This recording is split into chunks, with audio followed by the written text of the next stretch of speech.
Hallo allemaal, leuk dat je weer kijkt naar Rotep TV. Mijn naam is Monique van der Roo en ik ben vandaag jullie presentator. In deze aflevering gaan we onder andere naar Rotep Ultimate. Hier wordt met man en macht gewerkt aan een bijzonder project. Ook ontmoeten we een oude bekende.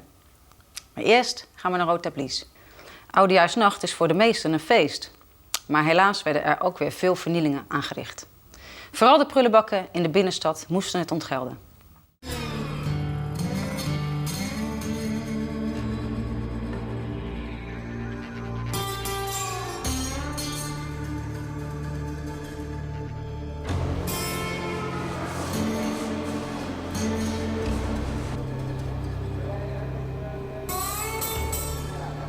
Om hoeveel containers gaat het? Wij schatten momenteel in dat het tussen de 100 en de 150 containers zit.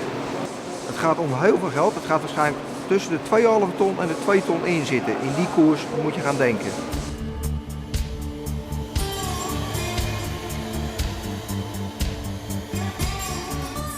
Wij halen ze van de straat af. Wij knappen ze op door ze middel van ze te verven en ze dan weer terug te gaan zetten.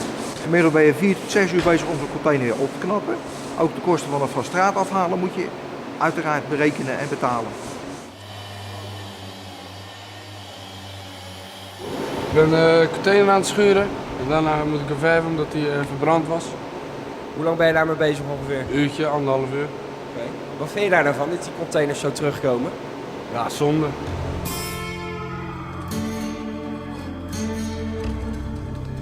Hey Sven, jij ziet natuurlijk van alles binnenkomen hier aan beschadigde en vernielde containers. Ja. Waar ben je het meest van geschrokken? Ja, nou schrikken doe je niet meer, maar ik heb wel een overzichtje met foto's. Ze maken foto's nu ook wat ze op straat tegenkomen. Dus ik kan het wel even laten zien. Oké, leuk. Kijk, hier hebben we een aantal halve dieptes.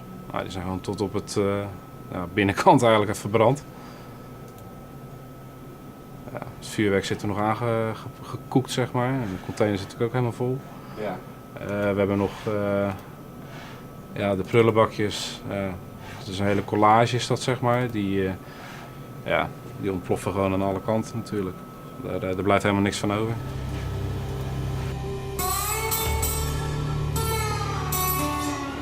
Steek je zelf ook wel eens vuurwerk af? Ja, tuurlijk. Ja? Steek je ook wel eens vuurwerk in containers af? Nee, Waarom moet je zelf maken? Vernielingen van prullenbakken kosten Rotep veel geld. Als jij tijdens je werk vernielingen tegenkomt, meld ze dan bij je leidinggevende. Hij kan aangifte doen. En op die manier kan Rotep de schade verhalen op de daders. Sommigen van jullie zullen hem nog wel kennen. Ben Schonewoord. In het verleden werkte hij op de communicatieafdeling van Rotep. Na zijn pensionering is hij naar de kunstacademie gegaan. Rotep TV zocht hem op in zijn atelier.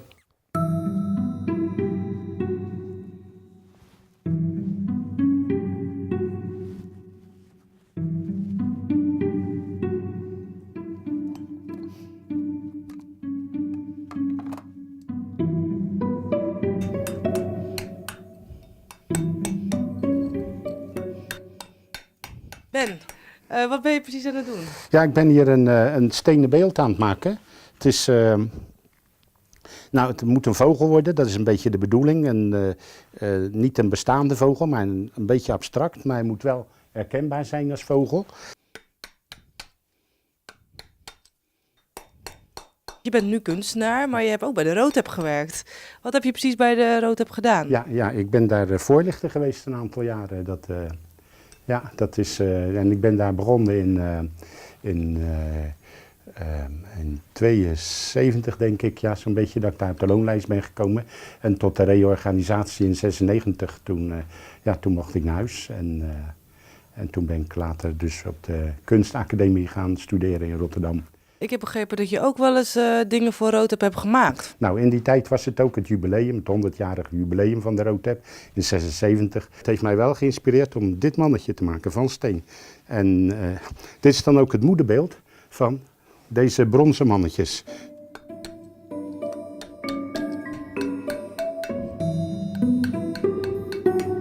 Nu ben je echt kunstenaar.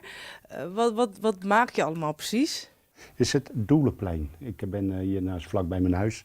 Ik ben het Doelenplein opgegaan en ik heb om me heen gekeken. Wat zie ik daar allemaal? Dit dingetje draait, zit een motortje op, die gaat omhoog. En wat gebeurt er? Dan gaat die bal omlaag.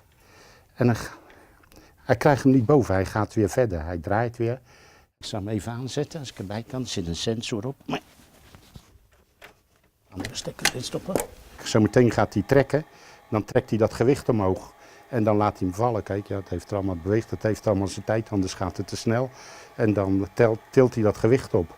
En dan doet hij boem. En dat is een gewicht van 10 kilo. Maar ik heb uit de Maashaven een gewicht van 50 kilo gehaald. De hele dag mee bezig geweest. En die hoort er eigenlijk aan. En dat is dan dat geeft een flinke klap, geeft dat op een gegeven moment. En dan valt hij zo neer.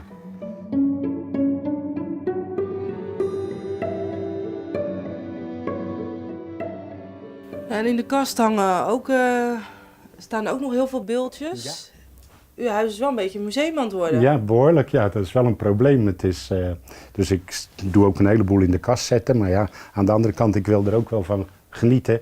En, dus ik zet ze ook in de boekenkast. Maar u wilt het niet kwijt? U wilt het niet exposeren? Nee. Soms probeert men wel eens of ze wat kunnen kopen of zo. Nou, exposeren, het is een karwei met stenen. Hè? Ik ben wel eens een keer met de stenen mijn auto volgeladen met stenen. Maar het is een heleboel werk. En dan willen ze het ook nog kopen. En dan heb ik toch wel een probleem, want ik wil het eigenlijk niet verkopen. Dus als de oud-collega's van Rood het nu zien en die denken van nou, ik wil er wel wat van hebben. Ik denk dat het een probleem is, ja. Ja, absoluut, ja. Maar van de Rood naar kunstenaar, dat is toch wel een hele stap. Is het dan een soort droom die uitkomt? Ja, dat vind ik een hele moeilijke vraag. Ik voel me er wel, ik moet zeggen, bij de Rood heb ik me ook heel goed thuis gevoeld.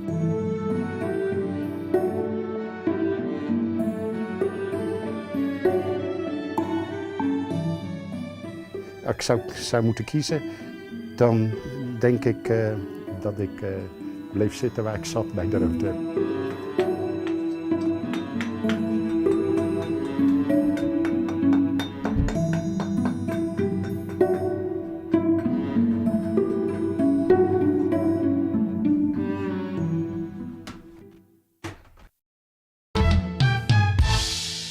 Het Novotel in Amsterdam krijgt nieuwe gevelbeplating.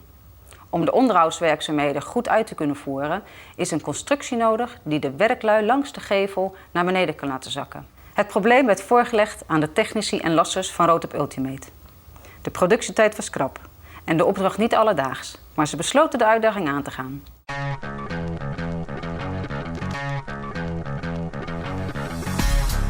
Het is een constructie van 18 meter lang en 8 meter breed, die van voor naar achter helemaal over het dak van het hotel komt te liggen.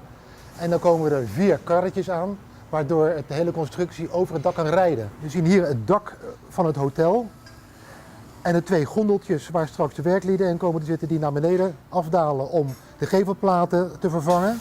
Die gondeltjes die hangen aan een overspanning en die overspanning die rijdt op 2 railsystemen. Daar overheen ligt de totale constructie waar die gondeltjes aan hangen. Kunnen ze zoiets in Amsterdam niet maken? Rotterdam kan niet voetballen, maar kan wel van deze constructies maken.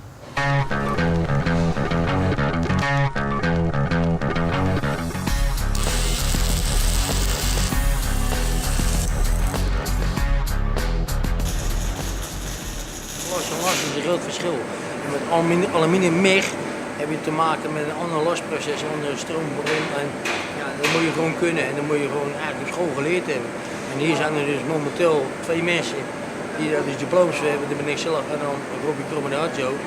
En in de toekomst gaan we dus mensen zelf intern opleiden om het ook te gaan doen. En die potentie is er wel, de jongens willen wel.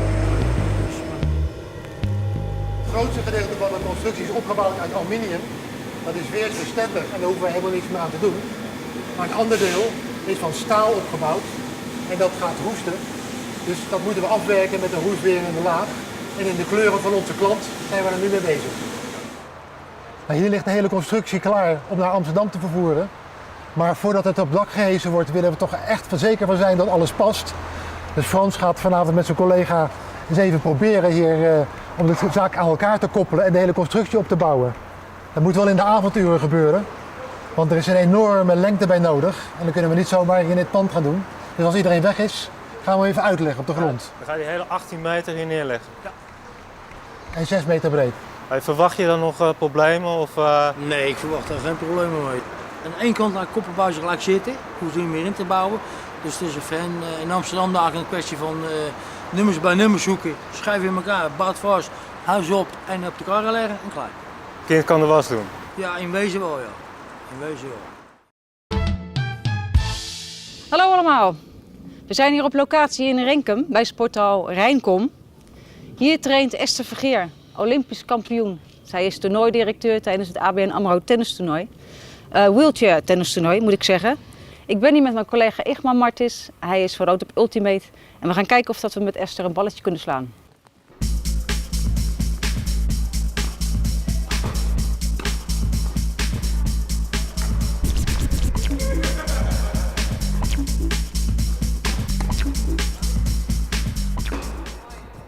Dus je wijst eigenlijk naar achter met je racketblad. Dan ga je naar voren toe. Hier pak je de bal op. En dan ga je heel overdreven die bal nawijzen en je eindigt boven die schouder. Wat je op dit moment doet, is echt alleen maar dit kleine gaatje. een beetje bang. Je valt nergens naartoe. Niet vallen. Nee. Kijk, nu zag je, nu ging je... Hey Igmar, hoe vond je dat nou? Tennissen tegen Esther Vergeer. Ja, leuk. Leuk. Moeilijk? Een beetje moeilijk, maar het is wel te doen als je aanwent. Kijk naar de bal en laat hem los. Laat hem los. Dat is los, ja. Als het mooi weer is, fiets ik naar mijn werk. 9,2 kilometer. Heen Iedere en weer. dag? Ja. En thuis 1 uurtje trainen. Als het mooi weer is ook, dan ga ik 2 uur lang buiten fietsen. Come on. Het ding wat ik altijd zeg is, als je het niet probeert, dan weet je ook niet of het lukt. Weet je wel? Dus in het begin toen ik in de stoel kwam, ja, eigenlijk stort je wereld een beetje in. Heb je geen idee wat er allemaal nog mogelijk is. En ik heb sport gevonden, weet je wel. Dus het is altijd wel iets wat je kan doen, of het nou sport is of poetseren. Of, weet je, er is altijd wel iets wat je kan en wat je leuk vindt. En ga het proberen.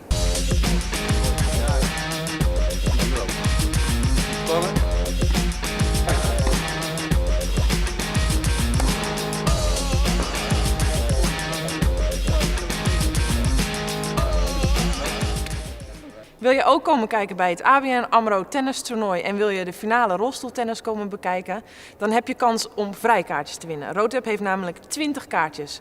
Kijk voor meer informatie op roodtap.net of op de publicatieborden en hopelijk zie ik je daar.